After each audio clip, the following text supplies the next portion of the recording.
עכשיו אנחנו נדבר על איזשהו כלי שהוא בא מתחום ההיפנוזה העצמית, לא מתחום של ה-EMP, השיטה שפיתחתי, אלא מתחום של היפנוזה עצמית, שאנחנו יכולים בעצם לשלוט במחשבות שלנו וברגשות שלנו. התהליך הזה הוא מאוד מהיר, קוראים לו טכניקת הדימר, ואנחנו בעצם רוצים לייצר למוח שלנו, שהוא כמו מחשב על, תיקייה של רגש, שאנחנו יכולים לשחק עם הרגשות האלה, או עם הרגש שאותו אנחנו רוצים לאבד, או להפחית, באופן מהיר ומדויק. זה עובד על הרעיון, שאם המוח שלנו הוא כמו מחשב, הוא צריך הגדרה מהו כאב. הרי שום איבר לא כואב לנו. יש לנו את מרכז הכאב במוח, שהוא זה שמנתח את הסיטואציה כפי שאנחנו מתארים אותה ככאב, רגשי או פיזי, ואנחנו מרגישים את התחושה הזאת. בעצם אנחנו מייצרים למוח תמונה של הכאב, וזה מה שאנחנו מרגישים. וברגע שאנחנו יוצרים את הדימר הזה, ונניח אם למישהו יש כאב פיזי של מיגרנה ברמה של 10, אני מבקשת מאותו אדם לתאר לי מה זה אומר הכאב הזה ברמה של 10. איפה הכאב הזה נמצא בראש, מה הנפח שלו, מה העצימות שלו, האם זה פולסים החוצה או פולסים פנימה, מה הקצב של הפולסים, האם יש מתח וכאב שמשפיע על העיניים או על הכבדות של העיניים. בעצם אני מייצרת איזושהי מפה של מה זה אומר 10. ואחרי שאני שומעת מה זה אומר 10 כאב, אני שואלת, אילו זה היה יורד ל9, מה היה ההבדל בין 10 ל9?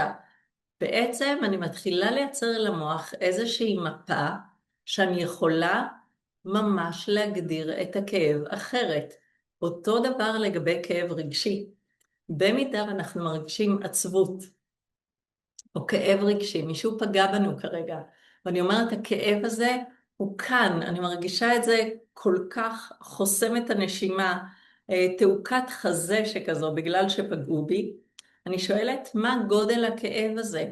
ועל מה הוא משפיע עליי? האם אני נמנעת עכשיו מלהיפגש מאותו אדם שפגע בי? האם הכאב הזה מצמצם את המבט שלי?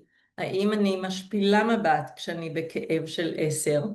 ואילו הכאב הזה היה יורד ל9, האם בעצם המבט שלי היה משוטט גם לצדדים ולא רק מרוכז בכאב הספציפי הזה?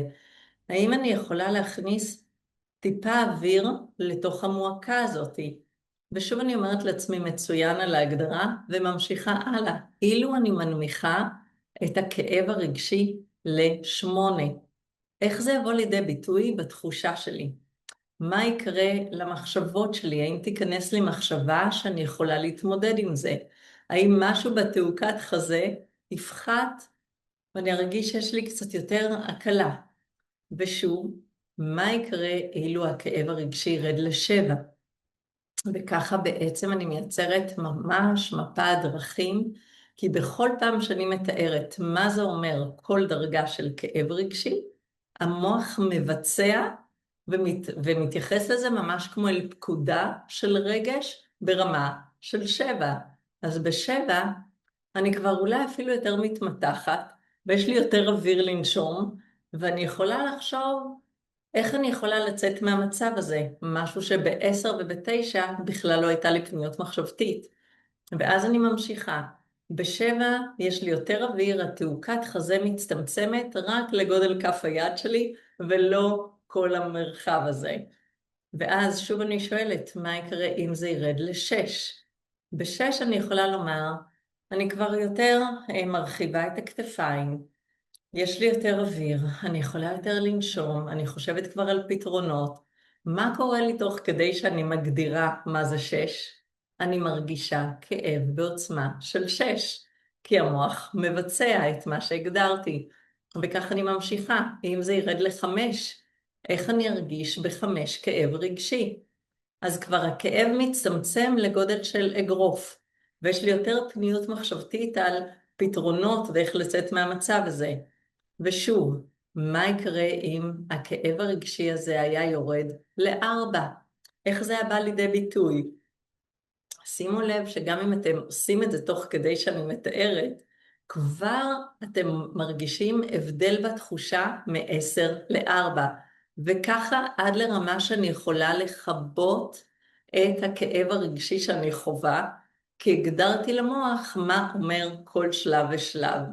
זה היה ככה ממש ב5 דקות, טכניקה של הפחתת כאב רגשי במקרה הזה. אנחנו יכולים לעשות אותו דבר על כאב פיזי, על מנת שנוכל ברגע לשלוט על הכאב שלנו. וואו, איזו שיטה מדהימה, מאוד מאוד אהבתי. אנחנו בהחלט נשמח לשמוע עוד על זה בשלב השאלות. אז תודה בשמחה. רבה, אוריה. אנחנו ממשיכים להרצאה השנייה הערב לדוקטור ליה נאור. ליה היא קיבלה דוקטורט בחינוך.